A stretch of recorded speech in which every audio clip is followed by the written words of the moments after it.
അങ്ങനെ ഒരു ചർച്ചയും നടക്കുന്നതായിരുന്നു എനിക്കറിയില്ല. അങ്ങനത്തെ ഒരു ചർച്ച ഇതുവരെ എവിടെയും നടന്നിട്ടുള്ള ഒരു ലക്ഷണവും ഞാൻ കണ്ടിട്ടില്ല. പിന്നെ എങ്ങനെ ഈ വാർത്ത വന്നു എനിക്കറിയില്ല.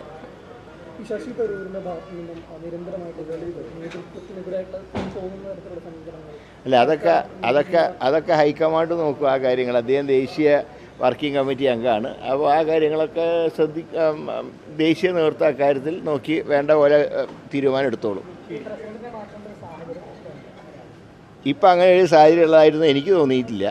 കാര്യങ്ങളൊക്കെ വർക്കൊക്കെ നന്നായി നടക്കുന്നുണ്ട്.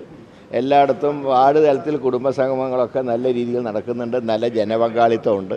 ഇങ്ങനെ ഒരു ചർച്ച എങ്ങനെ വന്നു എനിക്കറിയില്ല. ഇതൊരു അനാവശ്യ ചർച്ചയാണെന്നാണ് എൻ്റെ അഭിപ്രായം.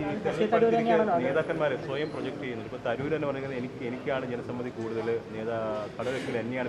ആദ്യം ജയിച്ചു വരട്ടെ. ആദ്യം നമുക്ക് ജയിക്കുക, ഇലക്ഷൻ ജയിക്കുക. ആദ്യം ലോക്കൽ ബോഡി ജയിക്കുക, പിന്നെ അസംബ്ലി ജയിക്കുക. ബാക്കി കാര്യങ്ങളൊക്കെ ജയിച്ചു വരുന്ന MLA മാരുടെ അഭിപ്രായം നോക്കി ഹൈക്കമാൻഡ് ചെയ്തോളും. അതിലൊന്നും ആരും വറീഡാവേണ്ട കാര്യമില്ല.